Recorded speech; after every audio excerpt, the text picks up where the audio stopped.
Meninos, hoje a gente vai fazer as atividades 30, 31, 32 e 33 de Ciências da Natureza, tá? Lá na página 153. Ó, existe uma variedade de plantas, e são muitas, muitas. E para facilitar, alguns cientistas resolveram separar elas em grupos, tá? E a gente vai estudar hoje os grupos, são 4 grandes grupos, são as briófitas, pteridófitas, gimnospermas e angiospermas. A gente vai falar um pouquinho de cada hoje, certo? Essa separação é para facilitar na hora do estudo, para a gente entender de quem que a gente está falando. O primeiro grupo são as briófitas.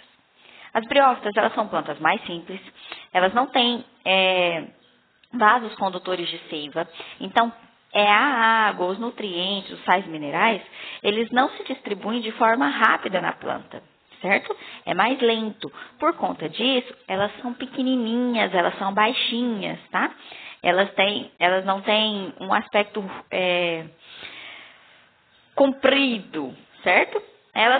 As partes que funcionam como raiz, caule e folhas são muito finas e delicadas, certo?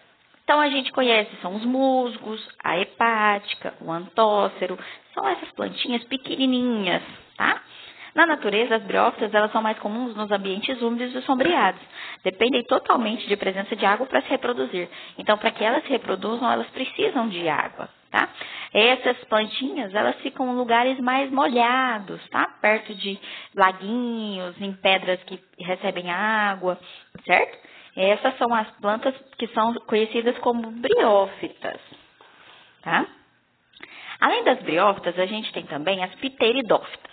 As pteridófitas, elas já têm os vasos condutores de seiva. Então, já facilita o transporte e distribuição das substâncias que a planta precisa, que é a água, sais minerais, certo? Então, esses vasos condutores facilitam essa distribuição. Assim, a planta já pode ter um tamanho um pouquinho maior, porque esses nutrientes vão fazer com que ela cresça, certo? Então, elas já possuem raiz, caule e folhas, tem tamanhos, algumas têm um tamanho reduzido, enquanto outras já são altíssimas. Aí tem exemplos, ó, samambaia-açu, avenca, lipocópio, cavalinha, todas são maiores do que as nossas briófitas, tá? Elas dependem da água para se reproduzir também, tá? E a estrutura responsável por essa reprodução é em forma de um coração. Olha aí na imagem que bonitinho. Essa estrutura que é responsável pela reprodução da samambaia, por exemplo, dessa imagem, tá? Que é uma pteridófita. Temos também as gimnospermas. As gimnospermas, elas são já árvores maiores, elas têm também os vasos condutores e elas são mais presentes em clima mais frio, de fresco a frio, mais ameno, tá? As coníferas, elas são gimnospermas mais conhecidas. E um dos exemplos é o pinheiro. Todo mundo já viu um pinheiro, né? Aqui no Brasil, as gimnospermas têm grande diversidade. Mas a única que é nativa é a araucária, certo? Que é encontrada na região sul do país. É a primeira imagem aí de baixo, a araucária. Todo mundo já deve ter visto uma dessa, certo? Aí tem outros exemplos, ó, cicas, ginkgo biloba, são gimnospermas também. A gimnosperma, ela foi a primeira planta terrestre que não depende mais da água. Ela já não depende da água para se reproduzir. Ela não precisa estar em ambiente úmido para conseguir fazer sua reprodução, tá? Ela tem vasos condutores e produzem sementes, que são as estruturas que vão fornecer os nutrientes ao embrião da nova planta. Então, as sementes, elas vão ser responsáveis por nutrir o embrião, que vai dar origem à nova planta, certo? Aí, passou uma folha. As estruturas reprodutivas, elas são bem aparentes. Nos pinheiros, a gente conhece como as pinhas. Todo mundo já viu, né? A estrutura reprodutiva de um pinheiro, que é uma pinha. As famosas pinhas de Natal, lembra?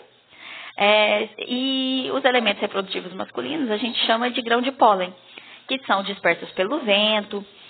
Então, o vento carrega esses grãos de pólen, ou algum animal vem e leva ele, certo? Outro grupo de plantas são as angiospermas, que ela forma o grupo de maior diversidade de plantas na Terra. Elas produzem flor e fruto, tá? Então, olha aí para vocês verem. Aí a gente tem macieiras floridas, uma flor de lótus, que é uma angiosperma aquática, tá? Então, elas podem ser tanto terrestres quanto aquáticas. Essas plantas, elas possuem os vasos condutores de seiva, tá? E as sementes aqui, elas ficam protegidas pelo fruto, tá? Todo mundo já comeu um fruto e dentro tinha uma semente, certo? Então, a função do fruto é proteger essa semente, tá? E esses frutos vêm da onde? Eles surgem a partir de uma flor. Antes de ter o fruto numa árvore, sempre temos flores, não é assim? Aí, olha aí, ó. A jabuticabeira é uma angiosperma nativa da Mata Atlântica. Do lado esquerdo a gente tem as flores e do lado direito a gente já tem o fruto, tá? Todo mundo comeu jabuticaba e viu que tinha uma semente dentro. Função do fruto, proteger essa semente, tá? A estrutura reprodutiva da angiosperma é a flor. Nela, a produção de grão de pólen, que pode ser disperso pelo vento e por animais. O grão de pólen, ao entrar na estrutura reprodutiva feminina de outra planta, origina semente, que, diferentemente do que ocorre com as gimnospermas, fica protegida pelo fruto. A maioria das angiospermas apresenta estruturas reprodutivas femininas e masculinas na mesma flor. Então, tem esse fato também, que a flor ela pode ter a estrutura reprodutiva, tanto a masculina quanto a feminina, não dependendo de ter outra árvore por perto para poder fazer essa reprodução, ok? Ela mesma produz semente. Na próxima página aí, a gente vai ver um exemplo de uma flor de hibisco. Olha aí as estruturas. A gente tem a estrutura reprodutiva masculina, encontrar os grãos de pólen, que são dispersos pelo vento por animais. Olha aí, é bem o centrinho do talinho da flor. As pétalas de uma flor protegem as estruturas reprodutivas. Muitas são coloridas, atraindo os animais. Por que ela tem que ser colorida? Para chamar a atenção dos animais. Assim os animais vão, pisam com as suas patinhas e conseguem carregar aí o pólen. Depois que o grão de pólen encontra a estrutura reprodutiva feminina, ela se desenvolve e forma a semente dentro do fruto. Então, quando o animalzinho carrega o grão de pólen, esse grão de pólen cai em outra flor. E aí, como a união da estrutura reprodutora masculina e feminino, tem a formação da semente. E aí, em volta, forma-se o fruto para proteger essa semente. Aqui, ó, vamos falar de polinização? A gente chama de agente polinizador o que vai carregar o pólen. Então, pode ser uma abelha, pode ser um besouro, beija-flor, um morcego, o vento. Tudo isso pode carregar o pólen, certo? Eles carregam com suas patinhas, eles vêm, andam na flor, porque a flor chamou a atenção deles, dá uma andadinha na flor, carrega o pólen e vai pousar em outra flor. Quando ele chega na outra flor, ele deixa esse pólenzinho que estava na patinha dele cair na flor. E aí forma-se a semente, o fruto que vai proteger a semente, certo? De forma geral, é isso que acontece com as plantinhas, tá? Agora vocês vão resolver os exercícios de aplicação e os propostos. Qualquer dúvida, a tia está à disposição.